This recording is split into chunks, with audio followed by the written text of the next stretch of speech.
Different set of rules आप बात कर रहे हैं, तो आप ये बताइए कि हिंदू अनडिवाइडेड फैमिली के टैक्स रिबेट सिर्फ हिंदू कम्युनिटी को क्यों दिए जा रहे हैं, और 2015 एंड 16 का इनकम टैक्स का जो एग्जेम्पशन मिला आप हिंदू कम्युनिटी को वो 3064 करोड़ था। तो क्या ये Hindu undivided family tax rebate right to equality के खिलाफ नहीं है, जो हमारा फंडामेंटल राइट है संविधान का? ये एक पॉइंट प्रधानमंत्री का। दूसरा, प्रधानमंत्री बोल रहे दो रूल्स, दो लॉज, हाँ एक घर में दो लॉज। प्रधानमंत्री को ये बात समझने की जरूरत है कि आर्टिकल 29 राइट टू कल्चर एक फंडामेंटल राइट है भारत के संविधान में। वो प्रधानमंत्री को समझ में आया नहीं आया, मेरे को लगता है कि समझ में नहीं आया। तीसरी बात यह है, भारत के संविधान में प्लूरलिज्म और सेकुलरिज्म हमारे जो कॉन्स्टिट्यूशन में है, वो हमारे भारत के संविधान के आर्टिकल 25, 26, 29, 14, 19 एंड 21 का हिस्सा है, बेसिक स्ट्रक्चर का हिस्सा है, जिसको स्कॉलर्स मोजाइक बोले। एक मोजाइक है ये। हाँ, तीसरी बात यह है कि इस्लाम में शादी एक कॉन्ट्रैक्ट है,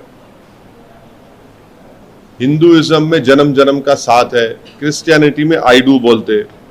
अब आप क्या इसको सबको मिला लेंगे क्या?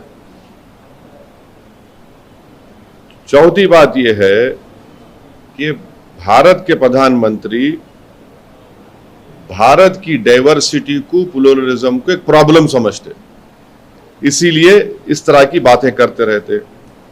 उन्होंने क्या बोलते? One nation, one election, one tax, one law, one culture, one religion, one identity, और अब तो वन फर्टिलाइजर भी बोल रहे हो। ये उनका बहुत बड़ा प्रॉब्लम है। इसीलिए बोल रहा हूं, आर्टिकल 29 भारत के प्रधानमंत्री को समझ में नहीं आता।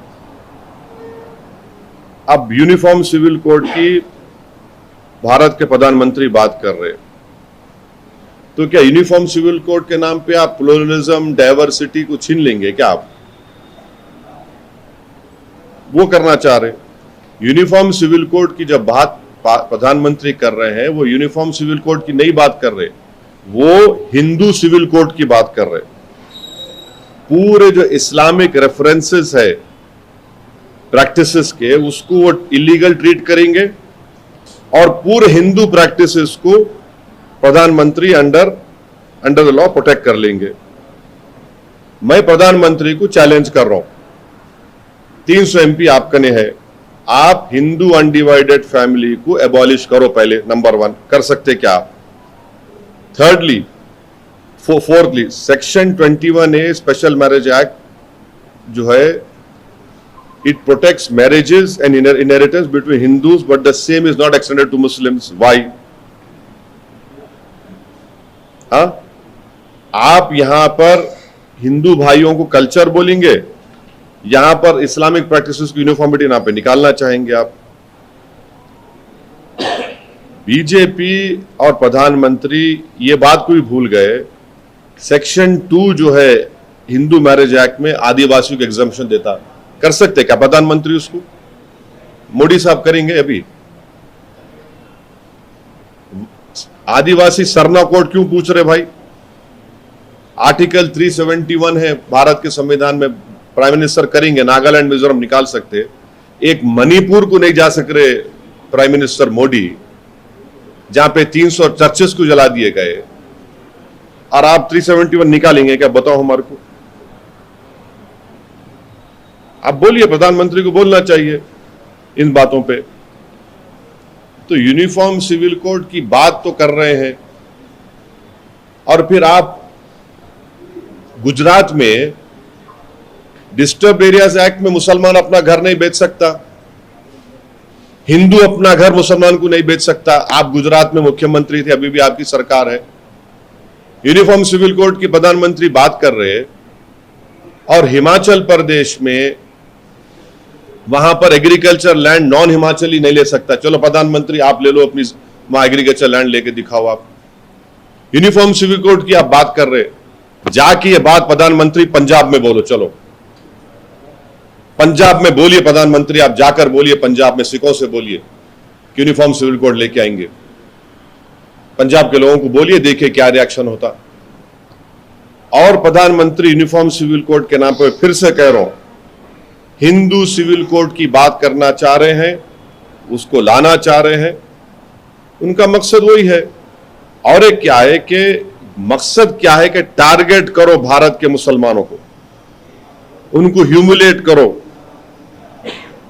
आप यूनिफॉर्मिटी इक्वालिटी को मानते नहीं, जब मानते आप वहां पर हिंदू एक्सेप्शन दे देंगे आप, और पूरे मुसलमानों की रिलीजियस प्रैक्टिस को आउटला करना चाहते।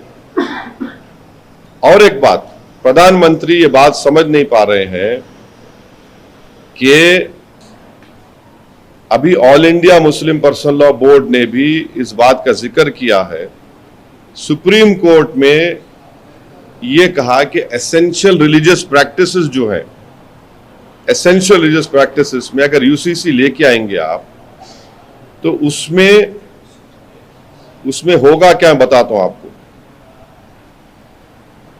उसमें होगा क्या कि कुरान की कई आयतें हैं जिसको आप ओवररूल करेंगे, जो एसेंशियल रिलीजियस प्रैक्टिस है। एक नहीं, कुरान की कई आयत हैं, कैसा करेंगे उसको आप बताइए आप।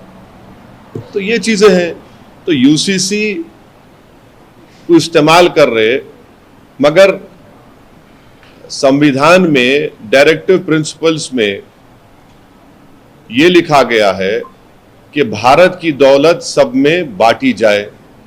भाई भारत की जो दौलत है, 50% दौलत तो सिर्फ 8-10 लोगों के पास है। प्रधानमंत्री उस पर क्यों नहीं बात कर रहे? भाई वो तो चाय बेच कर आए ना ऊपर, वो कैसे प्रिसाइड कर रहे इन चीजों को? पूरी दौलत भारत की 50% दौलत 10 परिवार के पास है, तो किसके प्रधानमंत्री हैं वो? भारत के संविधान में यह लिखा गया डायरेक्टिव प्रिंसिपल्स में ही कि शराब को बंद किया जाए। प्रधानमंत्री बंद क्यों नहीं कर रहा था शराब को? क्या शराब की वजह से महिलाओं पे जुल्म नहीं होता? क्या शराब पीकर मर्द लोग महिलाओं को मारते नहीं, पीटते नहीं, जलाते नहीं?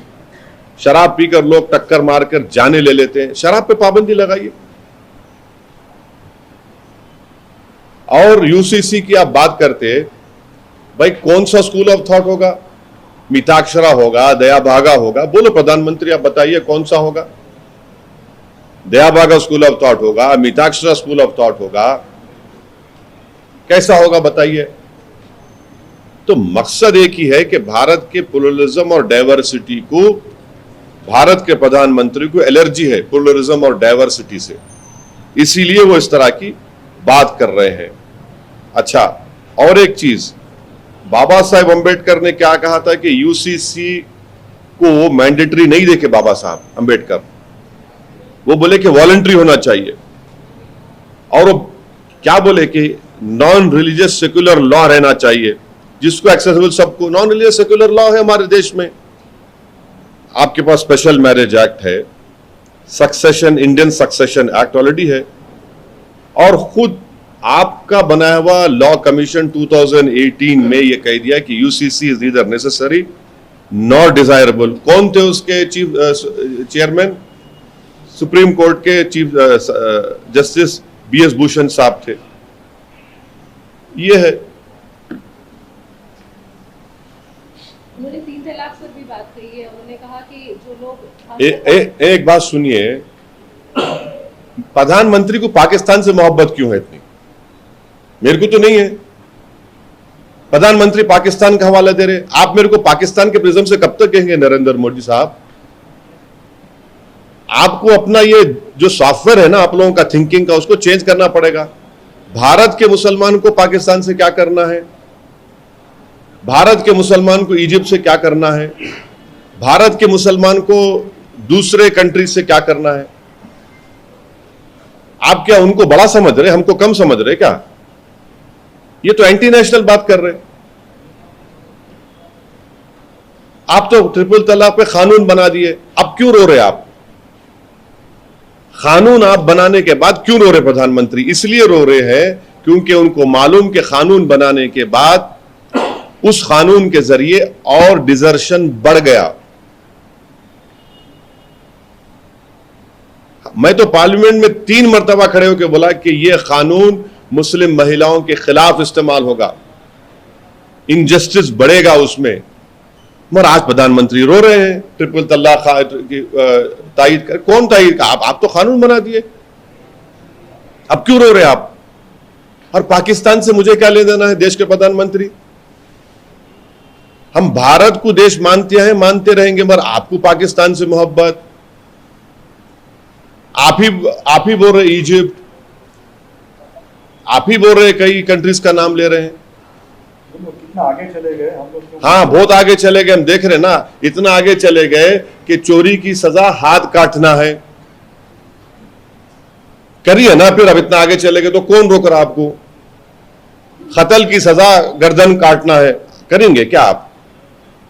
आपको इतनी मोहब्बत कैसा होगी? आप 130 करोड़ भारत के लोगों के प्रधानमंत्री। आप क्या पाकिस्तान इजिप्ट के भी बनना चाह रहे क्या? वहां पर क्या अंबेडकर का बनाया हुआ कॉन्स्टिट्यूशन है वहां पर? यहां पर है। अजीब बात है, प्रधानमंत्री देश के हैं, 24 का चुनाव लड़ना चाह रहे हैं, मगर पाकिस्तान की बात करते हैं, इजिप्ट की बात करते हैं। क्या भारत के जो उलेमा हैं वो क्या दूसरे कंट्रीज के उलेमाओं से बड़े हैं? आज जो all India Muslim personal law board का जो प्रेसिडेंट है वो वर्ल्ड के टॉप 10 इस्लामिक स्कॉलर्स में उनका शुमार होता। मालूम ही नहीं प्रधानमंत्री को ये बात। पसमानदा मुसलमान के प्रधानमंत्री बात कर रहे हैं नासिक में, महाराष्ट्र में, जहां पर बीजेपी की और शिंदे की हुकूमत है। 10 दिन के अंदर, विद इन 10 डेज, 2 मुसलमानों को मॉब लिंचिंग करके प्रधानमंत्री मार दिए हैं। हां, प्रधानमंत्री को बता रहे हैं कि 2 मुसलमानों को आपकी सरकार में, 2 मुसलमानों को जो पसमानदा मुसलमान है, 10 दिन के अंदर उनको मॉब लिंचिंग कर रहे गौरक्षक। अब ये गौरक्षक की छत्रछाया में आपके नहीं है क्या प्रधानमंत्री? बताइए आप। बीजेपी सपोर्ट नहीं करती इनको, आरएसएस नहीं सपोर्ट करती इनको, और इनका नाम दे रहा प्रधानमंत्री को आपके जरिए से। लुकमान सुलेमान अंसारी 10 जून को इगतपुरी नासिक डिस्ट्रिक्ट में गाड़ी से उतारकर मॉब लिंचिंग करके मर्डर कर दिए। दूसरा वाकया 25 जून का, अफान अब्दुल माजिद अंसारी, मॉब लिंचिंग करे गौरक्षक। आपकी सरकार है। और प्रधानमंत्री को बोलना चाह रहा हूं कि ये जुनैद और नसीर को हरियाणा में, राजस्थान से किडनैप करके हरियाणा में लाकर जिंदा जला दिया गया। आपकी सरकार है। आपकी सरकार ने वहां पर गौरक्षकों को, पसमानदा लोगों को मारने के लिए हथियार की लाइसेंस दिए। उसको पकड़ते नहीं आप, वो आदमी को जिसके पास हथियार है लाइसेंस के, उसका नाम है एफआईआर में। प्रधानमंत्री हमको बता दे इखलाक कौन था, रकबर कौन था, पीलू खान कौन थे, ये सब कौन है? और प्रधानमंत्री को यह जाकर मालूम करना चाहिए कि देवबंद के जो मेन प्रिंसिपल, बोलिए कौन है? वो पसमानदा मुसलमान से आते हैं। सबसे बड़ा एक रिलीजियस इंस्टीट्यूशन है, उसका हेड कौन है? प्रधानमंत्री देखना नहीं चाहते, मालूम नहीं उनको कोई तोता लिख के दे दिया, उन्होंने टट्टर पढ़ दिए। प्रधानमंत्री हमको यह बताओ कि फिर आप कर्नाटका में रिजर्वेशन क्यों निकाले भैया? वही तो Pasmanda backward class of Muslims को मिल रहा था ना, आप तेलंगाना में निकालना चाहते। आप ही तो कर रहे हैं सब ये। और सबसे बड़ी बात यह है, वो दखनी में कहावत है कि मां से बढ़ के चाहिए पापा कुटनी कहलाई। उसमें क्या है कि एक मुसलमान आपका एमपी नहीं है, एक मुस्लिम मिनिस्टर आपके पास नहीं है। ये कहां की डाइवर्सिटी, प्लुरलिज्म। और आखिरी बात, नुपुर शर्मा ने प्रॉफेट मोहम्मद सल्लल्लाहु अलैहि वसल्लम की शान में अनाप शनाप बकने की कोशिश की। आपकी पार्टी की है, आप आइंदा महीने लाने वाले हैं, उसका रिहेबिलिटेशन करने वाले हैं। बिल्किस बानो के कातिलों को, उसके रेप करने वालों को आपने छोड़ा। बिल्किस बानो की मां का रेप करने वाले, उसके परिवार का रेप करके मर्डर करने वालों को, उसकी 18 महीने की बच्ची को मर्डर करने वालों को आपने छोड़ा, प्रधानमंत्री आपकी सरकार ने। यह जब याद नहीं आया आपको, ये चीजें हैं जो देश देख रहा है। ये क्यों नहीं समझा जा सकता कि ये सब इक्वल करने के लिए सब इक्वल, देखिए इक्वल देख, एक लेवल पे हाँ, लाने के लिए नहीं नहीं, इक्वल कैसा करेंगे आप? भारत के संविधान में प्लुरलिज्म, डाइवर्सिटी का संविधान में बेसिक स्ट्रक्चर का हिस्सा है। आप कैसे उसको छीन लेंगे मुझसे आप? और आप एक काम करिए, एग्रीकल्चर लैंड में हमारे हिंदू बेटियों को हिस्सा देना शुरू करिए। चलिए शुरू करिए ना। हम तो मुस्लिम पर्सनल बोर्ड ने रेजोल्यूशन पास करके उस वक्त यूपी सरकार को दिया था।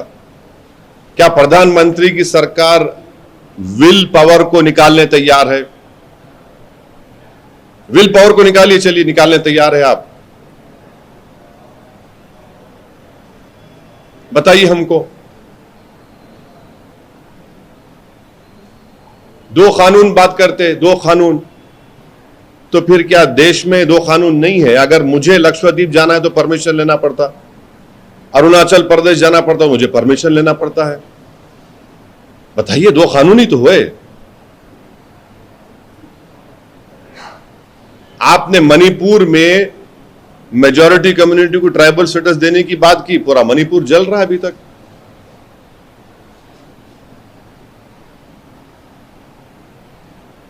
प्रधानमंत्री ने आने के साथ ही मणिपुर पे बैठक की है। अरे बैठक की है, जाना चाहिए प्रधानमंत्री को मणिपुर को जाना चाहिए। जिस तरह प्रधानमंत्री की कैबिनेट के लोग एक अमेरिका के एक्स प्रेसिडेंट को नाम लेकर उसको क्रिटिसाइज कर रहे हैं, हम ये पूछना चाह रहे हैं कि चाइना के ऊपर क्यों नहीं नाम लेते भैया? 4000 हथियार जो है मणिपुर की पुलिस स्टेट आर्मरी से लूटे गए। एक आदमी को सस्पेंड नहीं करे प्रधानमंत्री। कश्मीर छोड़ो, अगर ये कोई अपोजिशन स्टेट में होता या कोई एक मुसलमान अगर एक पुलिस वाले को धक्का दे देता तो पूरे बीजेपी वाले रोड पे निकल के आ जाते। क्या हो रहा? 4000 हथियार लूटकर लेके चले गए। इतना होता। ये बता रहा है कि हम लोग न्यू इंडिया में रह रहे हैं। अभी ये न्यू इंडिया है। सर, अभी लोकल इशू बात कर रहे हैं। कल आप बोधन गए थे और वहां पर आपने जो बड़ी स्टेटमेंट दिया था कि अब जो है टीआरएस को मैंने ये कहा कि बोधन की जनता, जो आप लोग सुने नहीं बराबर, बोधन की जनता इसका जवाब देगी जो वहां के एमएलए ने ये हरकत की है। मासूम लोगों को जो उनसे विकास की बात करते हैं उनको आप 307 और कॉन्स्पिरेसी का चार्ज लगाकर जेल में डालते हैं। तो इसका जवाब बोधन की जनता जरूर देगी। मुझे यकीन है कि जब विकास की बात उनसे पूछी जा रही है कि आपने डेवलपमेंट नहीं करवाया, आपने वार्डों में फंड सैंक्शन नहीं करवाए, और जिन लोगों को गिरफ्तार किया गया जो एमआईएम के हैं और जो लोग अभी वांटेड हैं, वो तमाम के तमाम तो 2018 में ये महाशय के लिए काम किए थे। 2014 और 2019 के लोकसभा इलेक्शन में ये पूरे के पूरे जो अभी जो जेल में हैं और जो वांटेड हैं, ये हमारी बहन कविता के पार्लियामेंट इलेक्शन के लिए काम किए थे। बोधन में चुनाव लड़ेंगे सर आप? हम चुनाव जब लड़ेंगे कहां से लड़ेंगे वो सही वक्त पे बताएंगे आप। लेकिन क्या ये सिर्फ बोधन तक ही सीमित है, क्योंकि पिछले कई दिनों से आप टीआरएस के ऊपर इनडायरेक्ट ये कर रहे हैं, आपके धरणी बीच की बोधन के ऊपर बात की है। नहीं देखिए मैं सवालात उठा रहा हूं और सवाल ये है कि सेक्रेटेरिएट जो बन रहा था मस्जिदें शहीद की गई, सरकार ने हाई कोर्ट में एफिडेविट डाला कि हम मस्जिद बनाएंगे, मस्जिद नहीं बनी। मैं चाह रहा हूं मस्जिद बनना चाहिए, जरूरी है, मेरे लिए मस्जिद जरूरी है। वो अंडर वक्फ एक्ट उसको प्रोटेक्शन है, बगैर वक्फ बोर्ड से परमिशन लिया आपने तो उसको डेमोलिश कर दिया। नंबर 1 पॉइंट, मैं चाह रहा हूं मस्जिद बनाओ आप। हमने सेक्रेटेरिएट बनाया, आपने बड़ा आलीशान बना दिया, हमने मस्जिद तो बनाई है, वो तो पहले से है वहां पर, 150 साल पुरानी मस्जिद है वहां पर, 100 साल के ऊपर की मस्जिद है।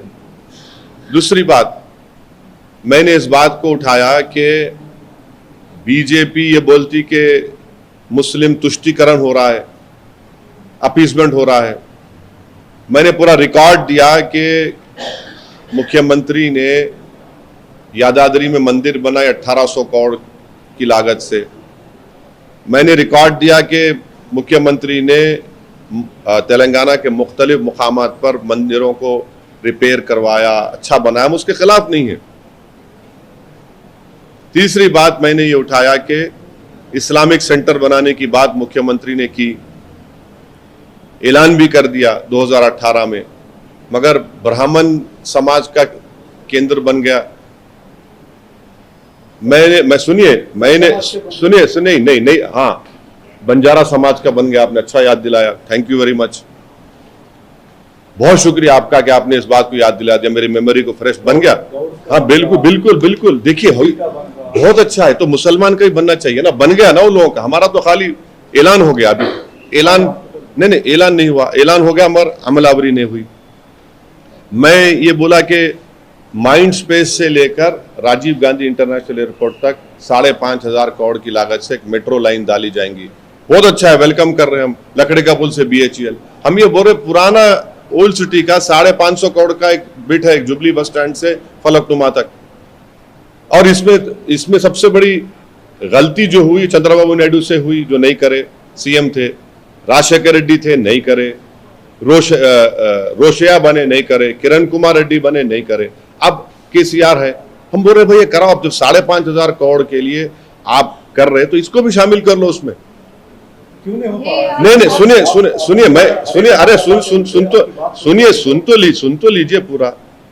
माइनॉरिटी फाइनेंस कॉर्पोरेशन में सेल्फ फाइनेंस के पैसे रुके हुए हैं, हम बोल रहे भाई दे दीजिए, वो जो टैक्सियां बांट रहे प्लीज दे दीजिए आप, वो बजटेड एलोकेटेड है ना। हम ये पूछ रहे हैं कि 10 साल तेलंगाना के आप डेवलप बनने के मनाए, बहुत अच्छा है, चलिए। सेकेंड लैंग्वेज उर्दू है, प्लीज उसको आप इंसाफ करिए उससे।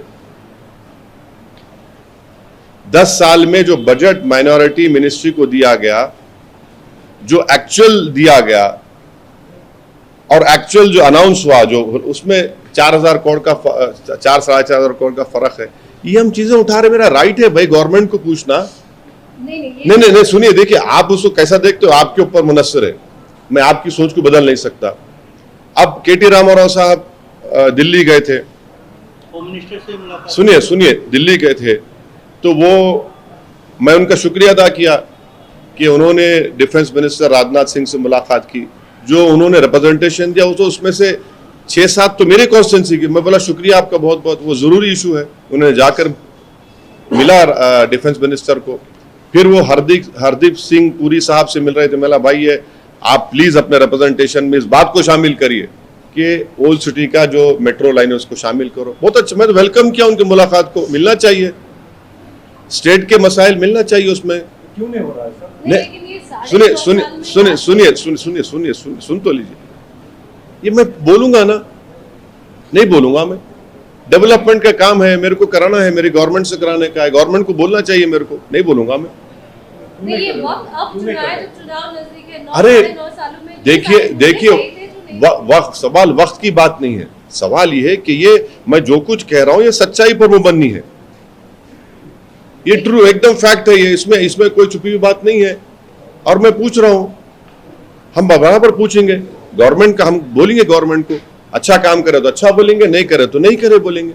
इसमें आपके कहने का मतलब है कि 9 सालों में सब ठीक हो रहा था, अब कुछ खराब हुआ है? देखिए देखिए 9 सालों में तो कम्युनल राइट नहीं हुआ, बहुत अच्छी बात है, मगर कम्युनलिज्म बढ़ रहा है तेलंगाना में। हाँ, कम्युनल राइट नहीं हुआ है, कम्युनल राइट नहीं हुआ बराबर, कम्युनल बढ़ रहा है कम्युनलिज्म। यस, कौन भी नहीं कर सकता, हम देख रहे हैं, सब दुनिया देख रही है। आप लोग कौन जिम्मेदार है? नहीं, अरे वो तो गौर करना पड़ेगा सबको उसके ऊपर। कहा जा रहा है सर, केटीआर अभी दिल्ली के विजिट के दौरान union home minister Amit Shah से मुलाकात हुई है। हालांकि उस मुलाकात के बारे में बाहर नहीं ज़्यादा चर्चा की गई है या बताया गया है। इस मुलाकात को कैसे देखते हैं? दोनों पार्टियों में काफ़ी खींचातानी चल रही थी। देखिए केटी रामाराव जाकर स्टेट के सब्जेक्ट्स के ऊपर मुलाकात किए हैं यूनियन मिनिस्टर से, और मुझे लगता है कि अगर यूनियन गवर्नमेंट मोदी सरकार उस पर काम नहीं करेगी तो केटी रामाराव कल इलेक्शन में बोलेंगे मैं तो जाके मिल के आया था, नहीं करे बोलेंगे ना। अब आप समझो, मैं जो बोल रहा हूं आपको, मेरी बात समझे नहीं समझे आप लोग? केटी रामाराव जाके मिल के अब बोल दिए, इलेक्शन में बोलेंगे तो हम तो जाके मिल के आए, नहीं बोले, नहीं करे काम। मैं भी तो वही बोल रहा हूं, मेरा काम कर दो आप करवाते सर। अरे मेरे भाई केटी रामाराव जो जाके मिले ना, उन्होंने अब मिल लिए जाके, उन्होंने राजनाथ सिंह साहब से, डिफेंस मिनिस्टर से मिले, अर्बन डेवलपमेंट मिनिस्टर से मिले, पीयूष गोयल साहब से मिले, और आप बोल रहे कि मेरे को नहीं मालूम, मैं तो नहीं पढ़ा कि वो अमित शाह से मिले, बोले मेरे को नहीं मालूम, आप कंफर्म कर रहे क्या उसको? मैं तो नहीं पढ़ा। बहरहाल ये 3 मिनिस्टर से तो मिले, अच्छा करें मिले, स्टेट का डेवलपमेंट की बात करें, उनका राइट है। और हो सकता है कि टीआरएस पार्टी उनको पॉलिटिकली प्रमोट भी कर रही होंगी, हाँ नहीं मालूम मेरे को, हो सकता है प्रमोट कर रही होंगी उनको। टीआरएस बीजेपी को प्रमोट कर नहीं, केटी रामाराव को प्रमोट कर रहे होंगे भाई, उन्हें दिल्ली जा रहे। नहीं, अरे समझा करो यार, तुम क्या है, तुम क्या है? प्रमोट करने का मतलब क्या है? नहीं वो नहीं, आप उसको ऐसा रीड कर सकते हैं, जर्नलिस्ट यू मस्ट रीड ना। आप लोगों का काम है रीड करना, आप लोग रीड ही नहीं कर रहे, आप लोगों को बोलना पड़ रहा है। नहीं मैं नेक्स्ट मुख्यमंत्री बनेंगे बोल के आप ऐलान कर नहीं, अरे मैं कौन होता हूँ? उनकी पार्टी उन्होंने ऐलान करेंगे, उनके वालिद साहब ऐलान करेंगे, उन्होंने डिसाइड करेंगे, मैं कौन होता हूँ? बेगानी शादी में अब्दुल्ला को दीवाना बनना। बीआरएस बीजेपी के नजदीक दिख रही है आपको? नहीं, मेरे को नहीं मालूम। क्योंकि ऑल पार्टी मीटिंग में भी वो नए, उनको इनविटेशन नहीं आया। किसको ऑल पार्टी मीटिंग में? बीआरएस नहीं गया है, अब मेरे को भी नहीं आया, मेरे को भी नहीं आया, मेरे को भी नहीं आया। अब उसमें क्या करेंगे आप? मुलाकात कर रहे हैं ना सर सबसे? नहीं, मेरे को भी नहीं आया सबसे मिलकर आए थे ना, आप तो गए नहीं। भाई देखिए, वो उन्होंने अपनी पार्टी की बात कर सकते, मैं अपनी पार्टी की बात कर सकता। आप दोनों पार्टियों की दूरियां पड़ी है? अरे मैडम देखिए, ये आप जो सवाल कर रहे हैं ना, ये सवाल आपको देख के करना चाहिए। ये सवाल आप जो कर रहे हैं क्या है मैडम? सुनिए मेरी एक बात सुनिए। मैं दारुस्सलाम में रोज बैठता हूँ यहाँ पर। क्यों बैठता हूँ यहाँ पे? मैं जब कभी हैदराबाद में रहा, मेरे को 3-4 घंटे बैठता हूँ, और माशाल्लाह से आप लोगों से मुलाकात हुआ थी, आप लोग पकड़ लेते थे, पकड़ ली हमको। हम क्यों बैठते हैं यहाँ पर? भाई जनता से दूरी नहीं होना हमारी। सुनिए देखिए, जनता से दूरी नहीं होना। जनता से जो दूर हुआ तो जनता उसको दूर करे, बहुत दूर कर रही थी। तो नहीं, मैं क्या, अरे कुछ बोल रहे हो तो तुम उसमें डबल मीनिंग निकाल रहे हो तुम। दारुस्सलाम में आप लोग देखते ना क्यों बैठते हैं? अब देखिए, अब 4 बज रहे, 10 मिनट कम 4 है, 12 बजे से बैठे यहाँ पे। हम क्यों बैठे हुए? पब्लिक से मिलना, जनता से मिलना है। आप लोग भी काम लेके आते, तकलीफ हो आपको, बोलते आप जनता से दूर नहीं होना, इसलिए बैठते। तो उनकी पार्टी का मामला है, वो अपनी पार्टी को देखेंगे। मगर केटी रामाराव के जाके मिलने से उसमें मैं समझता हूं कि उन्होंने अच्छा करे, मिले सो। हम तो यही उम्मीद कर रहे कि वो मेट्रो का काम भी वो अगर हरदीप सिंह पुरी साहब अगर दे रहे हैं तो प्लीज उसमें आप जो है, आप हमारा जुबली बस स्टैंड से लेके फलकनुमा तक उसको शामिल करवा लीजिए। मैं तो ओपनली बोल रहा हूं, आपको अच्छा करे जाके मिले सो उन्होंने। अब वो जो 3 मिनिस्टर से मिले, बहुत अच्छा करे। अब दूसरी मुलाकात आशीष बोल रहे, मेरे को नहीं मालूम, मैं तो नहीं पढ़ा वो, मगर उनकी पार्टी है। और हो सकता है कि उसमें उनका ये सोच होंगी कि कल इलेक्शन जब होंगे, बीजेपी नहीं करी, हम बोलेंगे जाके देखो बीजेपी नहीं करी, समझे ना, उनको राइट है बोलने का। सर, केटी आपके रिश्ते के बारे में नहीं बोला। केटी रामाराव कहते हैं कि जो Owaisi is now telling us कि work is incomplete, you have not done much despite repeated pleas. Same Owaisi goes to Uttar Pradesh and says Telangana is a model state for Muslims. He should perhaps clear No, no, his no, stand. no, no, no. Whatever he said, he has right to say. He's saying No, no, no, listen to me. He has a right to say what I have a right to say. What I have to say. Whatever I have told you right now, it is based on facts and truth. Let them reply back to me that this is all false. The masjid that was demolished it was illegally demolished when the construction of Secretariat started. We opposed, we shouted, people did protest. The government gave a commitment to the High Court that we will construct it. It is not yet constructed. We want that to be constructed. We are demanding that the new Usmania hospital should be constructed. Because आप जाके देखो उस्मानिया के, आप लोग ठहर नहीं सक रहे वहां पे. One of the premier medical colleges of the south India है वो. आप निम्स में सीएम साहब जाकर फाउंडेशन स्टोन लगा दिए 2,500 करोड़ का. यहां भी तो करो ना आप. मैं ये उठा रहा हूँ, चीजों को उठा रहा हूँ, ये फैक्ट है. ये इसमें कोई गलत, आप लोग क्यों इतना माइक्रोस्कोप लगा के ढूंढना चाह रहे कोई चीज आपको. क्वेश्चन आपको ये है कि नहीं, देखिए, जो काम नहीं हुआ तो हम बोलेंगे नहीं हुआ, जो काम नहीं हुआ बोलेंगे, जो काम हुआ बोलेंगे. काम हुआ ना, नहीं हुआ, हम नहीं हुआ बोल रहे. बीआरएस से आपकी दोस्ती अभी बरकरार है सर, क्या तो खत्म हो? अरे आप मेरे दुश्मन है क्या? मैं भी आपको दोस्त हूं, आप भी मेरे दोस्त है. Friendly party? अरे नहीं भाई, अरे सुनिए, दोस्ती है, इसमें बुरी बात क्या है? इसमें पर्सनल क्यों ले रहे हैं आप? सर, प्राइम मिनिस्टर से रिलेटेड एक और सवाल. प्राइम मिनिस्टर ने ये भी बोला कि वो अपीजमेंट पॉलिटिक्स के खिलाफ ना, वोट बैंक पॉलिटिक्स के खिलाफ है. आपके बारे में ज्यादा चर्चा ये की जाती है कि आप एक धन विशेष की बात करते हैं, वोट बैंक पॉलिटिक्स की. नहीं, सुनिए, आप लोग प्रधानमंत्री के उस बयान को भूल गए जो 2 मर्तबा प्रधानमंत्री ने कह दिया. 2014 में कहा कि 1000 साल की गुलामी के बाद हमको सत्ता मिली है. फिर यूएस कांग्रेस में प्रधानमंत्री ने गलत कहा कि 75 साल की आजादी हमारे को 1000 साल की स्लेवरी के बाद मिली. भाई, क्या मराठा की रूल थी, पेशवा की रूल थी, चंद्रगुप्त मौर्य थे, हौसला यादवास थे, मलिक अंबर की हुकूमत थी, राजपूतों की हुकूमत थी. इसको क्या करेंगे प्रधानमंत्री फिर? और प्रधानमंत्री ने नहीं कहा था रमजान, शमशान, कब्रस्तान, है? कपड़े देखकर इनको आइडेंटिफाई करो, प्रधानमंत्री ने खुद कहा था. आप धर्म विशेष की बात कर रहे भाई. एक मुसलमान एमपी आपके पास नहीं है लोकसभा में, एक मुस्लिम मिनिस्टर नहीं है आपके पास, और पूरा हाजी जो भारत से गया है हज कमेटी से, खून के आंसू रो रहा है. कुछ इंतजाम नहीं हुआ वहां पर. पैसे तो ले लिए, कुछ जीरो इंतजाम हुआ वहां पर. सर, कर्नाटका में प्रियांक खड़गे ने जो गौरक्षक यहाँ पे गौ विजिलेंस है उनके ऊपर स्ट्रिक्ट एक्शन. देखो, एक बात सुनो, दूसरे पार्टी के लोग क्या बोलते मेरे से नहीं पूछना आप. नहीं, आप दूसरी मर्तबा पूछ रहे मेरे से, आप कांग्रेस के बारे में मेरे से मत पूछो. आप कांग्रेस पार्टी से जाके पूछना. प्रधानमंत्री कोई बात बोले, ऐसा बात बोले, उन्होंने क्या कर रहे हो पार्टी, मेरे को मत बोलो. मेरे को समझ में नहीं आ रहा आप क्यों सवाल कर रहे हो.